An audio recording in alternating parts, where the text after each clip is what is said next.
So my question, Mama, why do people struggle with words of affirmation? I think people struggle with words of affirmation because of maybe the background where they grew up. Okay. If in the course of your growing up, you didn't receive any of these words of affirmation, the truth is that it begins to tell on you.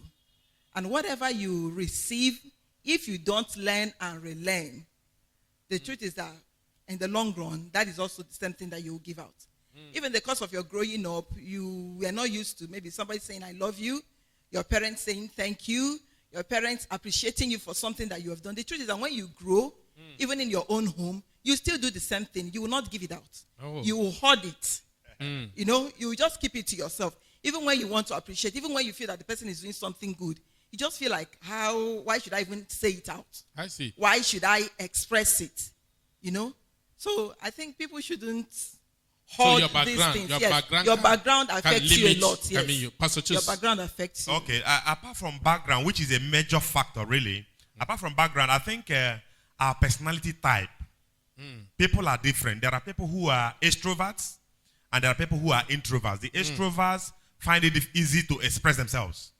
Okay. If an extrovert sees you and likes the shirt you are wearing, he says, Pastor Law, I like this shirt. It's beautiful. Right. And the introvert will see you, he or she will like the shirt, but we find it difficult to express it. So you see, that's personality type. But I think one of the essences of our meeting today is for us to know that beyond your personality type, you can go a stretch further. Yes, I think the book is clear that these 5 languages can be learned. Yes, can be learned. Okay. It can be learned. So you can continue. So like for instance, I am an introvert. Some people don't know because I've evolved over time. I used to be a chronic introvert. Chronic. Okay. When I say chronic, look, I want to be in my own world. So you were not using this? No. When I was growing up, I didn't know about all these things. All right. Right, but I had a turning point. I read a book, and I've recommended that book to our youth, How to Win Friends and Influence People in Business, in Life, and all that, by Dale Carnegie. That book changed me. Okay. Because when I read that book, I now saw that you can have better relationships with people. You can have better relationship. And one of the things that book impacted in me was, one, you need to learn to appreciate people. Because everybody wants to be appreciated. So I started practicing it. When people do something nice, it doesn't have to be so fantastic. Okay. I pick it up. I want to make sure that you meet me and you don't leave me the same way you met me. If you met me mourning or crying or sorrowing, I will say something to you that will help you to come out of that bad mood. And that's one of the things I learned from the book.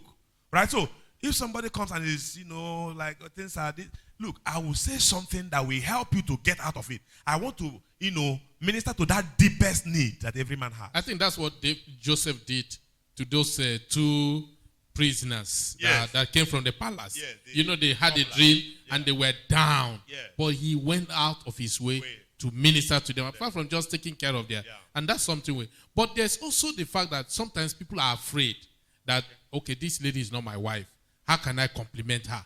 How can I give compliment to my child? So maybe before we go far, Mama, I know that a lot of teenagers keep complaining that, their parents don't love them, don't say nice things about them. What do you have to say to those parents who may be in that situation? Okay. I'll tell the parents to learn. The truth is that whatever you don't know, you can get books, you can listen to tapes, you can go out of your way to read books that will help you. In the course of training children, yes, you don't just do it the way it was before. You don't just train your children the way your parents trained. There are a lot of things that your parents did that you may not like while growing up. So in the course of you training your own children, and you discover that these kids, times are changing, that's the truth. And these kids need to be appreciated. There's nothing wrong in a parent saying, I love you to his or her child. All right. There's nothing wrong. Yeah. Yes. There's nothing wrong also if the child says it to the parent. Father. Yes, I don't think it's not strange. I want my children to tell me they love me. My kids say it. My kids say it. It's like a daily thing, yes. Even when they are going to bed in the night, after prayers, they kiss my cheek and they say, Mommy, good night, I love you. Amen. Even after eating. That means your love tank is always full. If you come to our, even in our house, after eating, you will hear it. Daddy, thank you, sir, I love you. Mommy, thank you, I love you.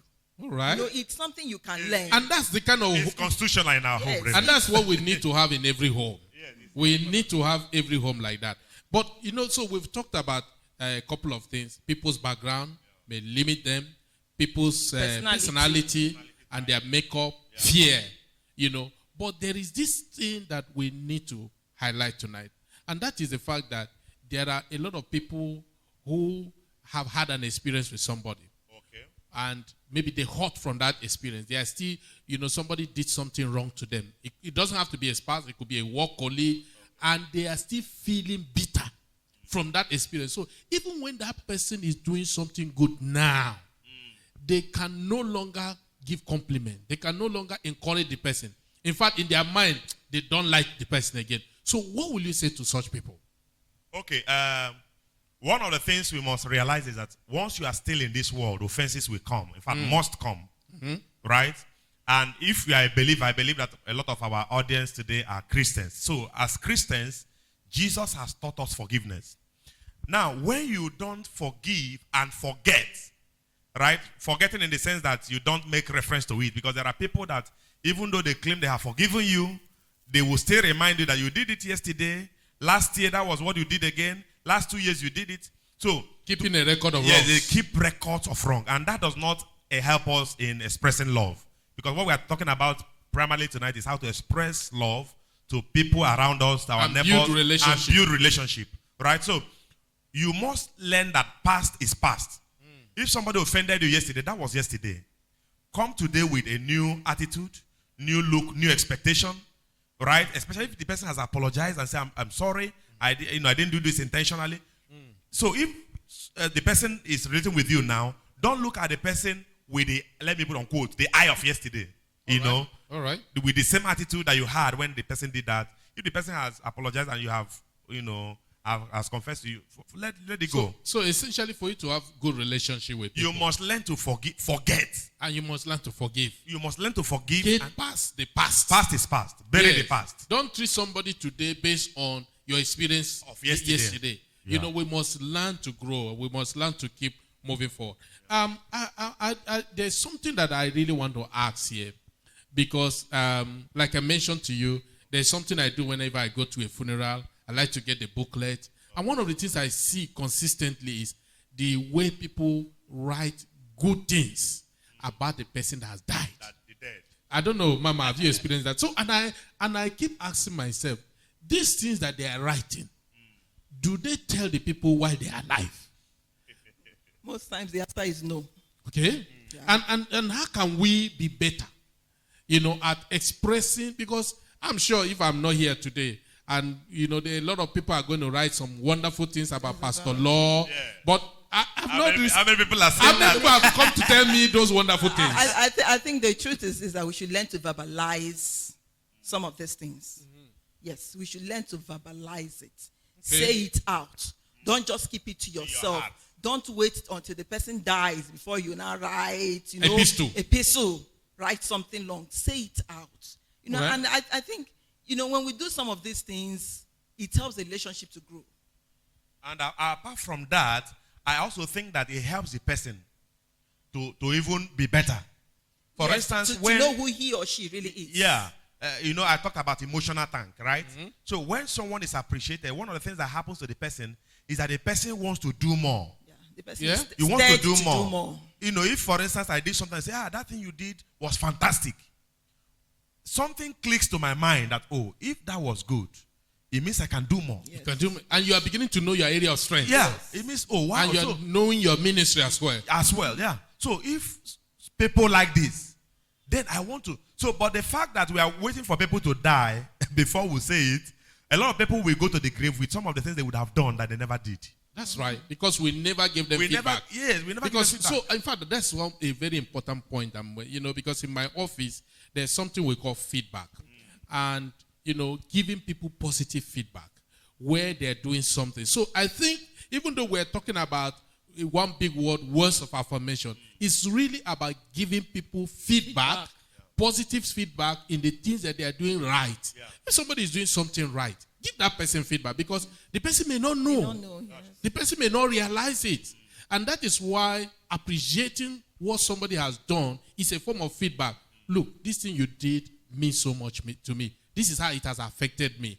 Giving somebody a compliment. The way you have dressed today is wonderful. You really look good. And that will help the person know, oh, if I dress like this, it enhances my physical appearance.